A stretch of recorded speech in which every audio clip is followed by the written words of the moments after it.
అండి. Thank you so much. Yes మీరు continue చేయండి ప్లీజ్.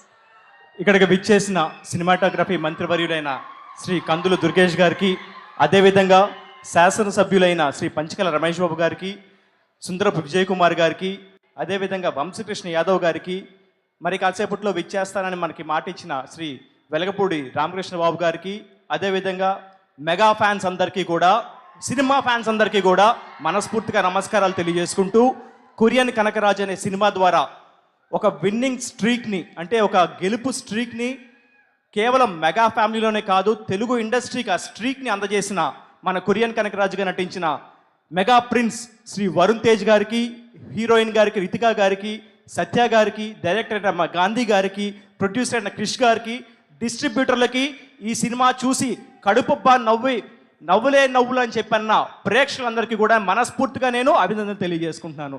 ఈ సినిమా ద్వారా ఈ రోజుల్లో ఏంటంటే సార్, అమ్మాయిలు అంటే ఈ జనరేషన్ అమ్మాయిలు అబ్బాయిలు కలిసి సినిమాలు చూడడం తగ్గిపోయింది. ఎందుకంటే అమ్మాయిలకంతా కూడా కొరియన్ డ్రామాస్ కావాలి, అబ్బాయిలకంతా కూడా రాయలసీమ మాస్ కావాలి. ఈ సినిమాలో ఎందుకు బాగా నడిచింది అంటే గనక కొరియన్ కే డ్రామాని, రాయలసీమ మాస్ యాక్షన్ని కూడా కలిపి కొట్టారు కాబట్టి ఆ సినిమా అన్ని వర్గాల ప్రేక్షకులు కూడా నచ్చింది. ఇప్పుడు అర్థమవుతుంది ఎందుకు అమ్మాయిలు కే డ్రామాస్ ఎందుకు చూస్తారు అంటే, ఆ కే డ్రామాస్లో వరుణ్ తేజ్ గారు లాంటి హీరోయిన్స్ ఉంటారు కాబట్టి చూస్తారు. మనకు కూడా అర్థమైంది ఏంటంటే కే డ్రామాస్లో ఉండే హీరోలు కేవలం కొరియాలోనే కాదు, మన కొణిదెల వంశంలో కూడా ఉన్నారు. అది వరుణ్ తేజ్ గారు అని చెప్పి మనందరికీ కూడా బాగా అర్థమైంది. సో అబ్బాయిలందరికీ అమ్మాయిలందరికీ నచ్చాలంటే కనుక ఎలా ఉండాలి అంటే సింపుల్గా వరుణ్ తేజ్ గారిలా ఉండాలని చెప్పి మనందరం కూడా ఫిక్స్ అయ్యాం. కాబట్టి ఇక నుంచి ఆయన స్టైల్ని మనందరం కూడా ఫాలో అయిపోదాం. అంతేకాకుండా నేను మనస్ఫూర్తిగా ఈ సినిమా ద్వారా సినిమాలకి ఏవైతే థియేటర్లకు రావడం జనాలు తగ్గించేశారని చెప్పి అనుకుంటున్నారో, ఇలాంటి థియేటర్లో సినిమాలు ఆడాలంటే కనుక ఒక మాస్ యాక్షన్తో పాటు ఒక కామెడీ టచ్ ఉంటే కనుక సినిమాకి థియేటర్లకు ప్రేక్షకులు ఎందుకు రారనే విషయాన్ని మీరందరూ కూడా దాన్ని పటాపంచలు చేశారు. కామెడీ సినిమా, హారర్ సినిమా చూస్తే థియేటర్లోనే చూడాలి. ఎందుకంటే సరదాగా ఒక సీరియస్ సీన్ వస్తుంది, వెనక నుంచి ఎవడో జోక్ వేస్తాడు, అందరం కలిసి నవ్వుకుంటాం. లేదు సరదాగా కామెడీ వస్తుంది, ఆ కామెడీకి ఇంకో అర్థం తీసుకొస్తారు, సరదాగా నవ్వుకుంటాం. ఇవన్నీ థియేటర్లో మాత్రమే సాధ్యం.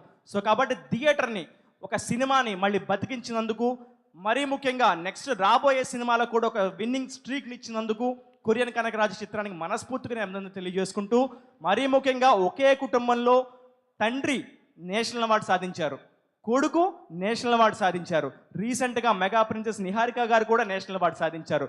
ఈ విధంగా రుద్రవీణతో నాగబాబు గారు మెగాస్టార్ చిరంజీవి గారి ద్వారా నేషనల్ అవార్డు సాధిస్తే, కంచె మూవీతో నేషనల్ అవార్డు మన వరుణ్ తేజ్ గారు సాధించారు. రీసెంట్గా మన మెగా ప్రిన్సెస్ నిహారిక గారు కూడా కమిటీ కుర్రోళ్ళతో ఒక నేషనల్ అవార్డు సాధించారు. సో ఈ ఘనత సాధించిన ఒక కుటుంబం మన తెలుగు కుటుంబం అయినందుకు ప్రతి ఒక్కళ్ళు ఒక్కసారి మనస్ఫూర్తిగా చప్పట్లు కొట్టి ఆ కుటుంబాన్ని అభినందిద్దాం. అంతేకాకుండా రీసెంట్గా మన మెగా ప్రిన్స్ గారికి ఇంకొక చిన్న ప్రిన్స్ వాయు తేజ్ గారి రూపంలో వచ్చారు. సో ఆ విన్నింగ్ లక్కీ చార్మ్ వచ్చినందుకు we wishing you all the success sir. రాబోయే బరీ మూవీ కూడా ఇంతకి 10ంతల విజయం సాధించాలని మనస్ఫూర్తిగా కోరుకుంటూ, ఇలాంటి మూవీస్ మాకు ఇచ్చినందుకు, అదేవిధంగా మా ప్రేక్షకులను నవ్వించినందుకు మీకు, డైరెక్టర్ గారికి, సత్య గారికి, హీరోయిన్ గారికి, స్టాఫ్ అందరికీ, క్రూ అందరికీ కూడా మనస్ఫూర్తిగా విశాఖపట్నం ఉత్తరాంధ్ర ప్రజల తరపున మీ అందరికీ అభినందనలు తెలియజేసుకుంటూ సెలవు తీసుకుంటున్నాను. జై హింద్. సార్ బేసిక్గా ఇన్బిల్ట్గా మీరేమన్నా రైటరా? ఇంత అద్భుతంగా మాట్లాడారు. Thank you so much for gracing our event and congratulating the team of Korean